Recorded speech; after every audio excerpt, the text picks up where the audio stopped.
l'évangile de Matthieu. Et ce matin, nous allons regarder deux foules qui nous rencontrons dans Matthieu chapitre 21 et dans Matthieu chapitre 27. Et si vous êtes là et vous êtes de l'âge des collégiens, il y a Lucie qui vient vous distribuer une feuille pour que vous puissiez mieux suivre ce que je vais dire. Est-ce que tout le monde a reçu la parole? Qui est devant? Très bien. Je ne sais pas ce que vous dites à vous-même lorsque vous entendez le mot foule. Moi, j'ai toujours eu un peu peur de la foule.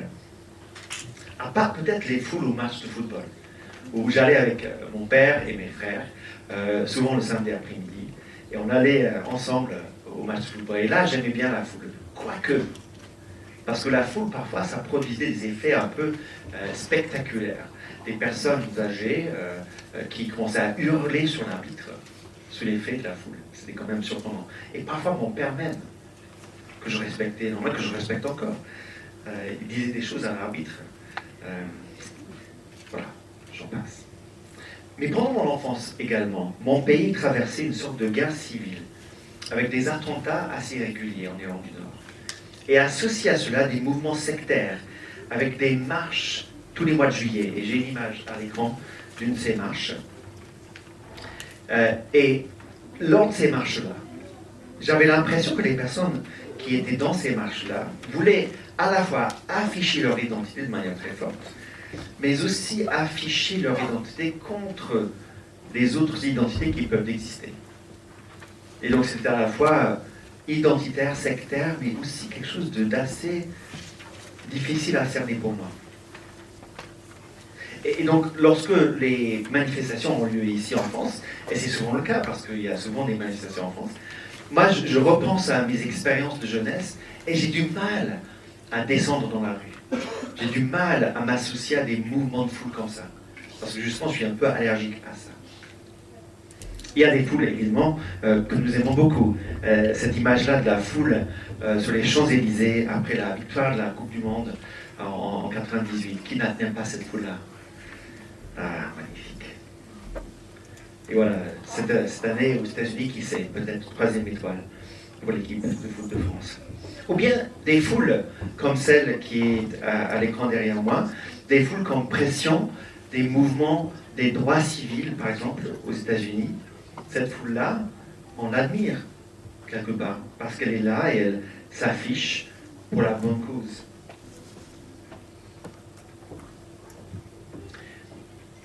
Mais également, lorsqu'on réfléchit à des foules, il y a des mouvements de foule qui ne sont pas positifs.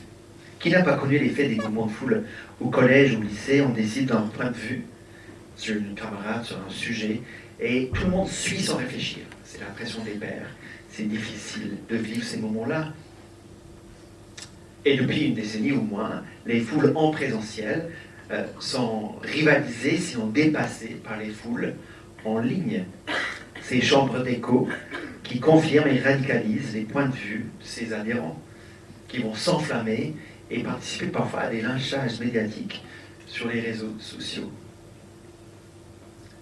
Et l'histoire est parsemée de mouvements de foule, et souvent des mouvements de foule pas très positifs. On peut penser par exemple à la Saint-Barthélemy, qui a été un moment marquant dans l'histoire de la France. Mouvement de foule, mais néfaste. Et tout cela pour introduire un des aspects clés de nos deux textes aujourd'hui, la foule. La foule d'abord, le dimanche des Rameaux, qui accueille Jésus lors de son arrivée à Jérusalem, ce que nous fêtons aujourd'hui. La foule, pas exactement la même, mais pas non plus totalement distincte, qui, quelques jours plus tard, crie et demande sa crucifixion. Deux mouvements de foule que nous allons découvrir dans les textes que nous allons lire. Lisons donc d'abord au chapitre 21, les versets 1 à 11, et ensuite au chapitre 27. Lorsqu'ils s'approchèrent de Jérusalem et qu'ils furent arrivés à Bethphagée, vers le mont des Oliviers, Jésus envoya 2 disciples en leur disant « Allez au village qui est devant vous, vous trouverez aussitôt une ânesse attachée à un nom avec elle, détachez-les et amenez-les-moi. Si quelqu'un vous dit que quelque chose, vous répondrez, le Seigneur en a besoin. Et à l'instant, il le laissera aller. Or, ceci arriva afin que s'accomplisse la parole du prophète. Dites à la fille de Sion, et ça veut dire le peuple de Jérusalem, voici que ton roi vient à toi, plein de douceur, et monté sur une ânesse, sur un ânon, le petit d'une bête de somme. Les disciples allèrent et firent ce que Jésus leur avait ordonné. Ils amenèrent l'ânesse et l'ânon, mirent sur eux leurs vêtements et le firent asseoir dessus. La plupart des gens de la foule étendirent leurs vêtements sur le chemin. D'autres coupèrent des branches aux arbres et les étendirent sur le chemin. Les foules précédaient et suivaient Jésus en criant « Hosanna au fils de David ! Béni soit celui qui vient au nom du Seigneur. Hosanna dans les lieux très hauts. » Le chant que nous avons chanté en début de culte fait écho à ce chant-là. Lorsqu'il entra dans Jérusalem, toute la ville fut en émoi.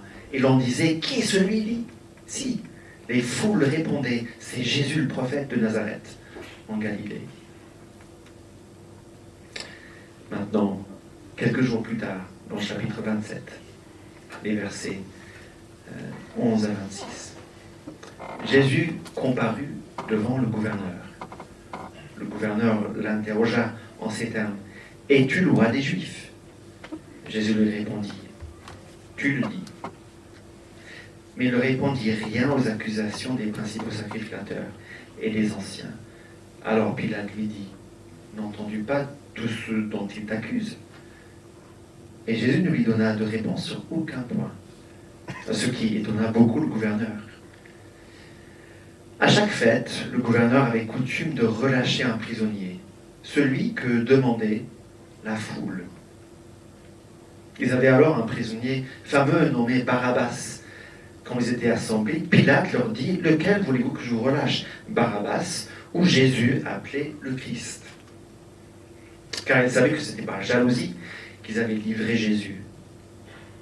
Pendant qu'il siégeait au tribunal, sa femme lui fit dire « Ne te mêle pas dans l'affaire de ce juste, car aujourd'hui j'ai beaucoup souffert en songe à cause de lui. » Les principaux sacrificateurs, les anciens, persuadèrent la foule de demander Barabbas et de faire périr Jésus.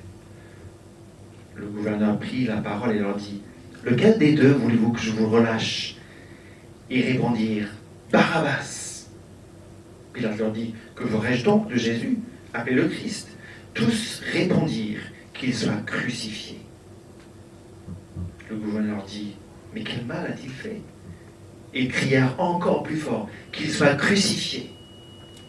Pilate, voyant qu'il ne gagnait rien, mais que le tumulte augmentait, prit de l'eau, se lava les mains en présence de la foule et dit « Je suis innocent du sang de ce juste, cela vous regarde. » Et tout le peuple répondit que son sang retombe sur nous et sur nos enfants.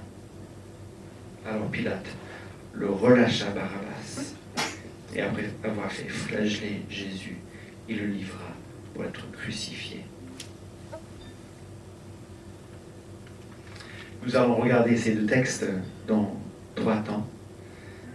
2 foules à Jérusalem, un homme solitaire et finalement une réponse personnelle. Nous avons vu les 2 foules à Jérusalem. La première foule qui acclame, qui accueille, la deuxième qui condamne, qui demande sa crucifixion.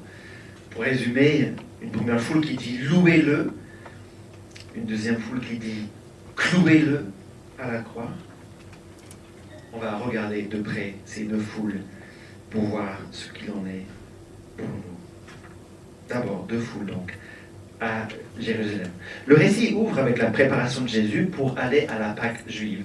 Il monte à Jérusalem avec les pèlerins et j'ai une carte derrière qui montre un peu la géographie de Jérusalem à l'époque. Donc Jésus arrive de l'est et il va vers le mont des Oliviers et puis après il va procéder dans la ville sainte, dans Jérusalem, autour du temple notamment. Et il vient à Jérusalem justement pour fêter la Pâque, ce moment où le peuple d'Israël se rappelle de l'Exode. Histoire racontée dans l'Ancien Testament, la libération de l'esclavage du peuple de Dieu. Je pense que tout le monde connaît le Pharaon, les 10 fléaux, le moment où l'agneau est sacrifié pour que le peuple puisse être libéré. Mais Jésus vient exprès à Jérusalem pour fêter cela, et en sachant que lui, il est l'agneau qui doit représenter le peuple lui-même. Peut-être que vous avez remarqué quand on a chanté le lion et l'agneau. Et vous vous êtes dit peut-être si vous ne connaissez pas ce chant, mais pourquoi on chante le lion et l'agneau? Mais justement, Jésus était à la fois le lion de la tribu de Juda, c'est un titre qu'on lui donnait dans l'Ancien Testament, figure impressionnante, puissante, et également et en même temps, l'agneau qui devait être sacrifié pour le péché de son peuple. Et Jésus savait qu'il venait à Jérusalem au moment de la Pâque pour accomplir cette promesse-là dans l'Ancien Testament. Et il avait dit et redit à ses disciples, notamment dans Matthieu 20, au verset 17 à 19. C'est à l'écran derrière moi. Sur le point de monter à Jérusalem, Jésus prit à part les 12 et leur dit en chemin, voici, nous montons à Jérusalem, et le Fils de l'homme sera livré aux principaux sacrificateurs et aux scribes. Ils le condamneront à mort et le livreront aux païens pour qu'ils se moquent de lui, le flagellent et le crucifient. Et le troisième jour, il ressuscitera. Donc il va à Jérusalem justement pour être crucifié, pour mourir. Mais il va également comme un roi à son intronisation. C'est un des paradoxes au centre de la foi chrétienne. Celui qui vient mourir, c'est celui qui vient régner. Il règne en mourant et il meurt en régnant. C'est un paradoxe. Et Matthieu, l'auteur de cet évangile, le signale. Il le dit, et c'est derrière moi à l'écran, qu'il vient accomplir la prophétie de Zacharie. C'est cité dans les versets 4 et 5 derrière moi. Et puis, vous voyez également la citation de Zacharie 9. Sois transporté d'allégresse, fille de Sion. Lance des clameurs, fille de Jérusalem. Voici ton roi. Il vient à toi. Il est juste et victorieux. Il est humble et monté sur un âne. Sur un ânon, le petit d'une ânesse. Le roi serviteur, le roi humble, qui meurt pour son peuple. Non pas le roi guerrier qui écrase l'ennemi, qui occupe le territoire. Et souvent c'est à ça que les uns et les autres pensaient. Lorsqu'ils pensaient à un roi, à un messie, ils se disaient, il va venir enfin, il va chasser les Romains hors du pays. Mais dans un geste symbolique, Jésus vient monter sur un âne au milieu des pèlerins à pied. Et la foule comprend. Qui est cette foule? C'est une foule hétérogène. C'est une foule qui vient des environs de Jérusalem. C'est une foule qui vient de Jérusalem lui-même. C'est une foule qui vient aussi du nord du pays, de la Galilée. C'est fait de partisans de Jésus, de ses disciples, peut-être fiers de leur homme, de leur prophète. Mais pas uniquement. C'est une foule hétérogène qui regarde ce qui se passe et qui commence à avoir ce mouvement de foule. Et Jésus, ayant accompli les Écritures, en entrant à Jérusalem sur cette âne, est acclamé par les foules qui, à leur tour, citent des passages bibliques concernant Jésus, concernant le roi qui devait venir. Et justement, comme Nicolas disait dans l'introduction au culte, pendant ce temps-là, le peuple juif chantait des psaumes, et notamment les psaumes 113 à 118. Et le peuple commence à citer à Jésus le psaume 118. Regardez ce qui est derrière moi à l'écran, le psaume 118. La pierre qu'ont rejetée ceux qui bâtissent est devenue la prière principale. C'est à deux langues. C'est de l'Éternel que cela est venu. C'est un miracle à nos yeux. C'est d'ici la journée que l'Éternel a faite. À cause d'elle, soyons dans l'allégresse et la joie. Et la foule commence à être exactement dans cet état d'esprit. Il commence à chanter Hosanna, ce qui veut dire Éternel, accorde le salut. Hosanna, c'est à la fois une acclamation de louange et une demande à Dieu de sauver son peuple. Éternel, dans le succès, béni soit le nom de celui qui vient au nom de l'Éternel. Nous vous bénissons de la maison de l'Éternel. L'Éternel est Dieu, il nous éclaire. Attachez des branchages au cortège de fête jusqu'au camp de l'autel. Tu es mon Dieu, je te célébrerai mon Dieu, je t'exalterai. Célébrez l'Éternel car il est bon, car sa bienveillance dure à toujours. Et donc la foule qui regarde Jésus venir à Jérusalem sur cette âne commence à chanter ses louanges dans les paroles de ce psaume. Hosanna, béni soit celui qui vient au nom de l'Éternel. Et tous ces témoins suscitent des interrogations. Qui est ceci? La foule répond joyeusement. C'est Jésus, le prophète de Nazareth, en Galilée. Une foule donc, en émoi, enthousiaste. Mais qu'est-ce qui les anime au fond? Qu'est-ce qu'ils veulent profondément? Je pense que cette foule-là veut bien d'un Jésus conquérant, d'un Jésus qui s'aligne avec leurs priorités, qui probablement ferait leur volonté à eux. Une fille qui a trouvé en Jésus une raison pour leur mobilisation, un fondement pour leur identité. Une foule qui reste, malgré tout, foncièrement attachée à leurs propres objectifs, et pas forcément à ceux de Jésus. Et comme toujours, cette foule-là en dérange une autre. Cette foule qui veut introniser Jésus, le célébrer, va à l'encontre de celle qui voit bien en Jésus une menace à leur pouvoir religieux et politique. Et pendant la semaine qui suit, Jésus va enseigner dans le temple. Il va agir au vu et au su de tout le monde, attirant l'attention des chefs religieux qui vont inciter cette même foule à se retourner contre Jésus. Le dénouement final s'approche. Nous avons observé des éléments de ce dénouement dans ces dernières semaines à l'Église. On a regardé Judas qui décide de se ranger avec les ennemis de son maître et de trahir. On a vu Jésus qui agonise dans le jardin.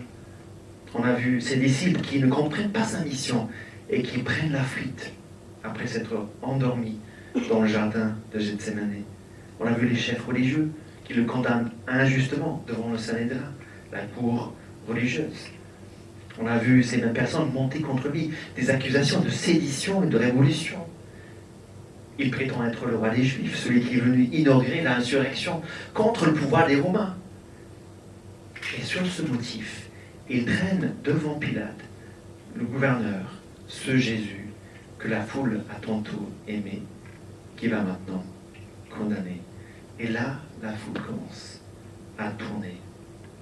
Jésus comparaît donc devant le gouverneur. Le gouverneur l'interroge. Es-tu le roi des Juifs? Jésus dit, tu le dis.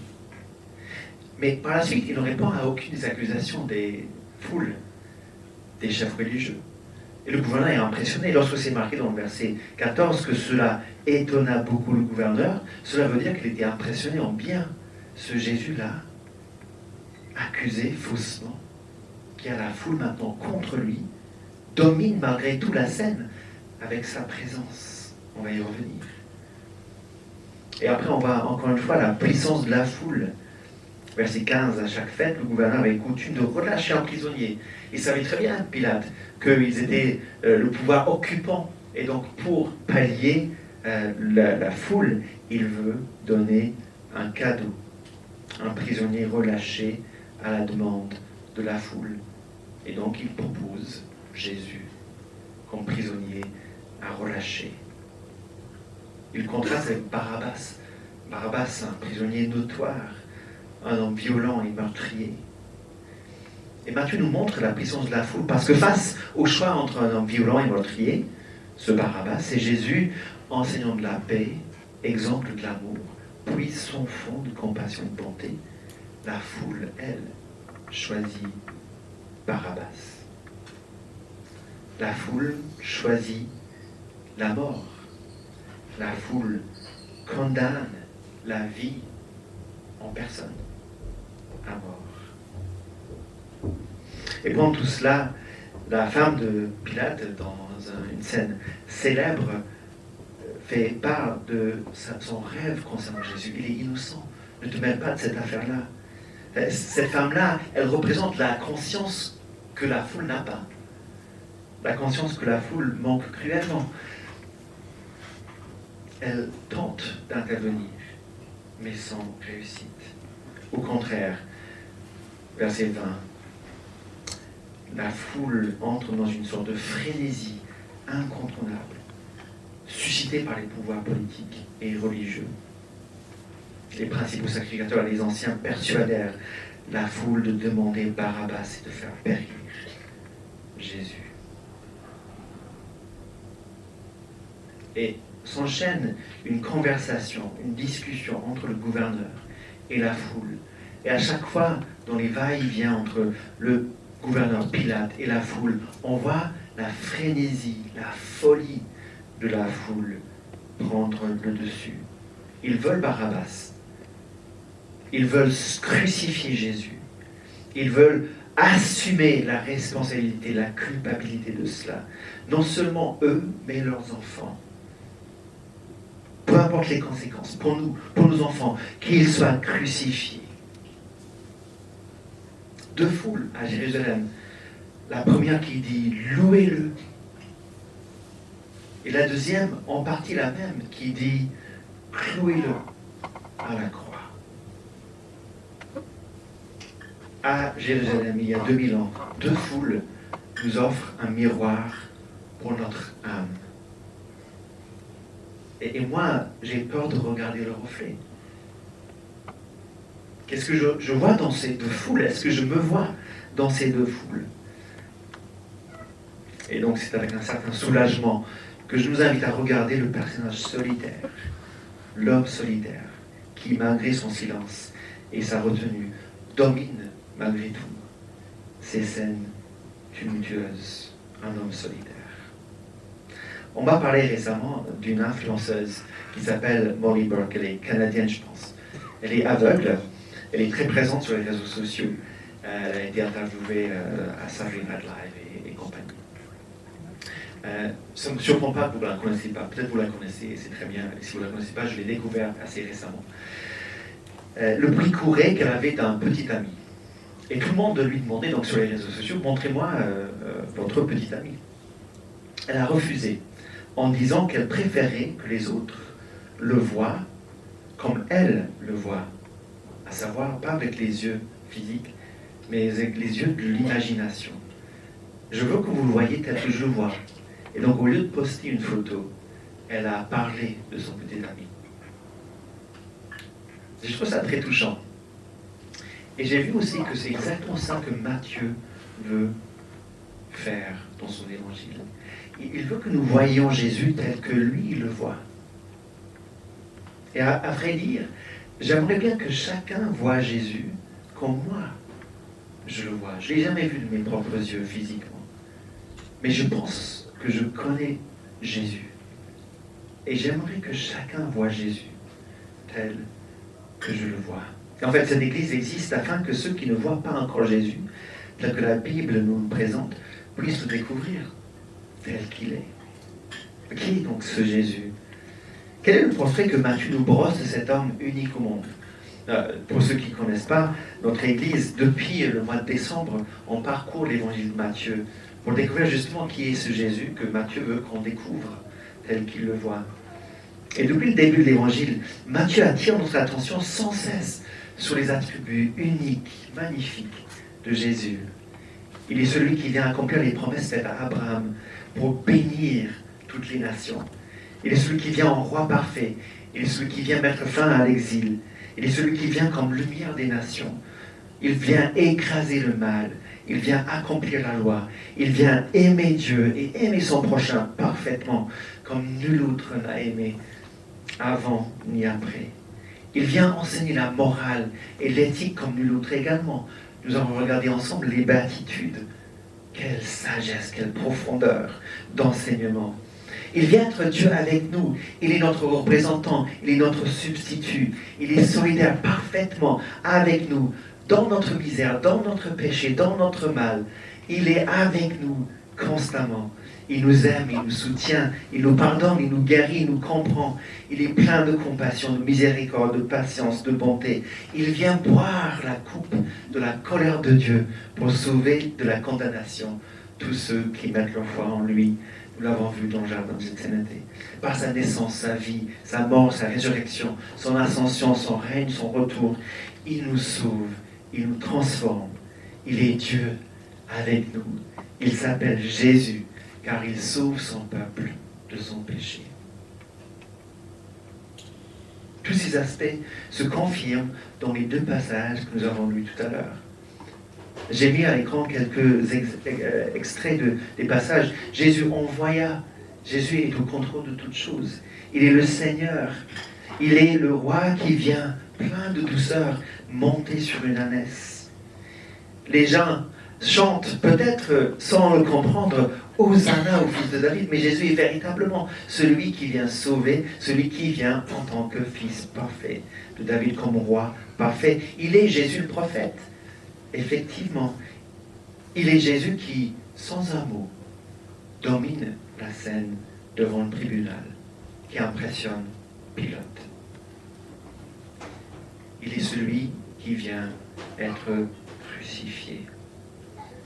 Et justement, à la fin de cette scène, où la deuxième foule crie contre Jésus, Pilate cède à la pression de la foule et le livre pour être crucifié.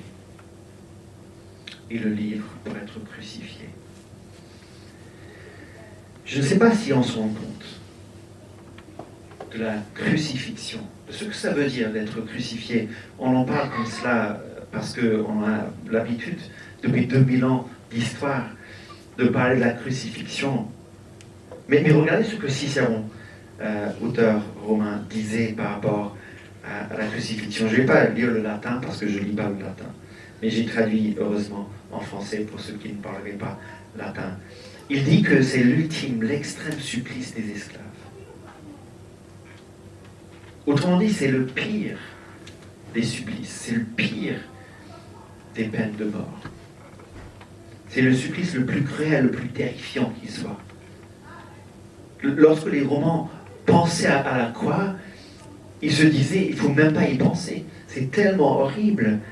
C'est pire que la guillotine, c'est pire que la chaise électrique, mais c'est à peu près la même chose. C'est la peine de mort. C'est un supplice. Et pourtant, on ne fait pas de ces supplices-là, la chaise électrique, la guillotine, des bijoux qu'on porte autour du cou. Je suis sûr qu'il y a des gens ici qui portent des croix. Et si on portait à la place de la croix une guillotine ou une chaise électrique, ça choquerait. Et à juste titre. Mais la croix, elle est partout. La crucifixion domine notre culture, notre société, même notre architecture. Le 5e arrondissement de Paris est rempli de croix. J'ai mis à l'écran une photo du Panthéon. Vous connaissez tous l'histoire du Panthéon. C'était censé être une église au moment de la Révolution. Au moment de la Révolution, on a décidé que ce serait un temple à la raison. Et pendant le 19e siècle, ça a basculé 4 fois entre édifice religieux et édifice laïque. Et maintenant, c'est le Panthéon, on le connaît sous ce nom-là. C'est le lieu où on enterre les grands hommes, les grandes femmes de la patrie. Mais en haut du Panthéon demeure tout de même la croix. C'est le point culminant, si vous voulez, du 5e arrondissement de Paris. Et vu du ciel, et nous pouvons le constater grâce à Google Maps, un martien qui arriverait d'en haut se demanderait bien pourquoi autant de bâtiments sont en forme de croix. J'en ai mis quelques exemples à l'écran. Quelqu'un reconnaît? Allez, tentez. C'est l'église de Châtelet. C'est le Panthéon, en fait. C'est le Panthéon. Et il y a le nom, c'est vrai. Pardon. J'espérais faire une sorte de devinette, mais s'il y a les noms, c'est pas une vraie devinette. Alors ça, peut-être, c'est quelle église? Voilà, c'est parce que tout le monde voit maintenant le nom. Écoutez, vous avez compris l'idée. Ça, c'est Vin de Grâce. Et ça, c'est Saint-Nicolas. Les églises en forme de croix. Pourquoi? La croix partout. Pourquoi? Pourquoi on prendrait quelque chose qui est si terrible, si affreux, et en faire le symbole le signe par excellence de la foi chrétienne. C'est parce que la croix n'est pas un élément secondaire dans la foi chrétienne. C'est pas accessoire. C'est pas un élément secondaire dans la vie de Jésus. Jésus n'est pas avant tout un enseignant de la morale et de l'éthique qui malheureusement est mort d'une mort injuste et tragique à la fin de sa trop brève vie. Il est avant tout celui qui est venu pour être crucifié, pour mourir. Et ça inverse notre idée de lui. L'évangile que nous parcourons en ce moment a 28 chapitres, l'évangile de Matthieu. 8 chapitres sont consacrés à la dernière semaine de la vie de Jésus. Autrement dit, à sa mort. 37,5% de l'évangile de Matthieu est consacré à la crucifixion. Les autres évangiles, c'est semblable. Marc, c'est 28,5%. Luc, c'est 25%. Jean, c'est 47,6% de son évangile qui est consacré à cette dernière semaine de Jésus, la semaine où il va jusqu'à sa mort à la croix. Nous ne pouvons pas comprendre le christianisme sans comprendre la croix. Nous pouvons comprendre la croix sans comprendre à la fois le mal, le péché, la responsabilité humaine et l'amour de Dieu pour cette même humanité rebelle. Et j'aimerais bien prendre un peu de temps juste pour souligner cela. La croix dit haut et clair à la fois le péché humain. Nous sommes des révoltés contre Dieu. Nous ne voulons pas de lui. Et en même temps, la croix proclame haut et fort l'amour de Dieu pour l'humanité, simultanément.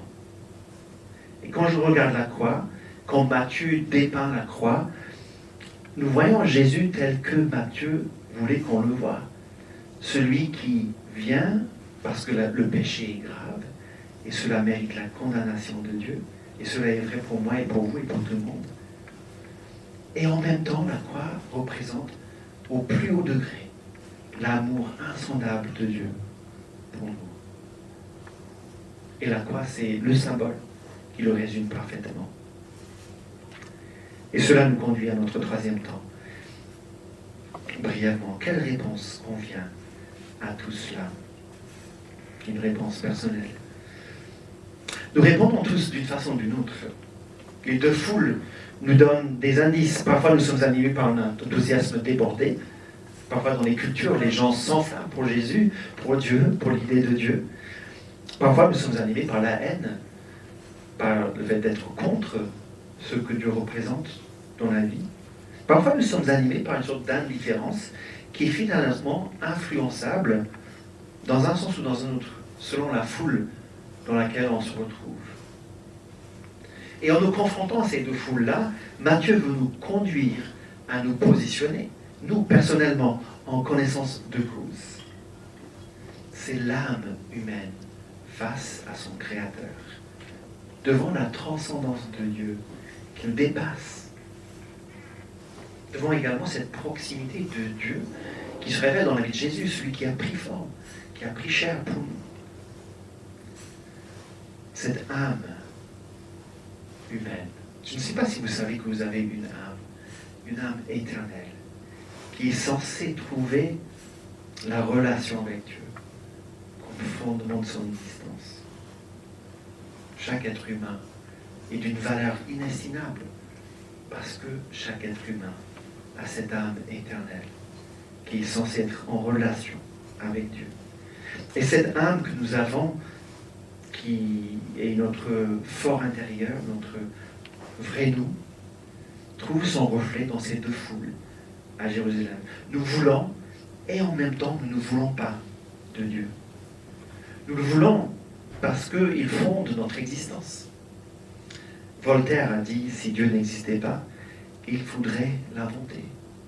Parce que sans Dieu, et beaucoup l'ont remarqué, on ne peut pas avoir la vie à laquelle nous aspirons tous, une vie qui a du sens. Une vie où le bien et le mal existent vraiment et pas juste comme sorte d'opinion majoritaire sur tel ou tel thème. Qui a un début, qui a une fin, qui va quelque part. Si nous voulons une vie qui a du sens, il faudrait avoir ce Dieu-là que la Bible dépeint. Mais lorsque nous avons en tête ce Dieu-là, il faut dire que si ce Dieu-là existe, il a le droit d'ingérence dans notre vie. Il est notre Créateur et nous lui devons donc reconnaissance, adoration, obéissance. Et notre volonté absolue d'indépendance ne veut pas de ça. Donc vous voyez, les deux foules représentent les deux tendances de notre corps. On veut de lui parce qu'on a besoin de lui pour fonder notre existence. On ne veut pas de lui parce que s'il existe, il a le droit d'ingérence dans notre vie. Et nous ne voulons pas lui céder le contrôle de notre vie. Je ne sais pas si vous connaissez l'auteur britannique Julian Barnes. C'est un grand francophile. J'aime beaucoup ses livres. Et dans un livre, il a commencé avec cette phrase bien connue en langue anglaise, que j'ai traduite en français, c'était pas très difficile. Je ne crois pas en Dieu, disait-il, pour commencer son livre, mais il me manque. Autrement dit, il faisait référence à cette idée que nous avons de vouloir Dieu, de ne pas arriver à y croire, de voir que sans Dieu, on ne peut pas vraiment exister comme on voudrait. Cette lutte pour nous positionner vis-à-vis de Dieu. J'imagine que dans cette salle, beaucoup se sont déjà positionnés vis-à-vis de Dieu, vis-à-vis de Jésus. J'imagine que certains cheminent encore. Le but de Matthieu dans son évangile est de nous conduire à une réponse personnelle à Jésus. Et nous le voyons très bien parce que après ces deux foules à Jérusalem, Matthieu 21, la foule qui acclame, Matthieu 27, la foule qui condamne, Matthieu conduit à travers l'histoire de la crucifixion à une réponse personnelle. Et c'est la réponse personnelle que le centenier, le soldat qui était au pied de la croix, exprime à la fin de la crucifixion. Après avoir regardé cet homme solitaire qui meurt comme Jésus meurt, il déclare: il était vraiment le Fils de Dieu. Autrement dit, Matthieu veut nous aider à cheminer, à regarder, à comprendre, pour arriver à la conclusion du soldat romain au pied de la croix, en regardant comment Jésus est mort, de nous dire: il était vraiment le Fils de Dieu. Et s'il est vraiment le Fils de Dieu, cela veut dire que sa mort à la croix a une valeur éternelle et infinie pour pardonner tous nos péchés. Et cela veut dire que son amour pour nous est de la même façon infini et éternel. Et donc nous pouvons lui faire confiance dans tout. Et donc à la fin de ce message, où on a parlé de foule, de ces deux foules, j'aimerais qu'on oublie les foules, qu'on se méfie un peu des foules, et qu'on se dise: est-ce que je vois Jésus tel que Matthieu le voyait? Est-ce que je peux me mettre en face de ce Jésus-là et trouver en ce Jésus-là le pardon, la joie, la bonté, un sens à ma vie, une raison pour espérer? Le monde dans lequel nous vivons, ce monde dominé souvent par les foules, nous fait désespérer si facilement. Si aujourd'hui j'ai la joie et j'ai l'espérance, c'est parce que je crois en ce Jésus-là, qui est mort pour nous, et qui, 3 jours après, et nous le célébrons dimanche prochain, est ressuscité, et qui promet de transformer toutes choses. Croyons donc en lui. Venons donc à lui, en repentance et en foi. Suivons celui-là qui nous invite à le reconnaître comme Fils de Dieu, qui nous aime et qui meurt pour nous. Nous allons prier dans un instant et prendre ensemble la Sainte Seine. J'invite les musiciens à nous rejoindre devant.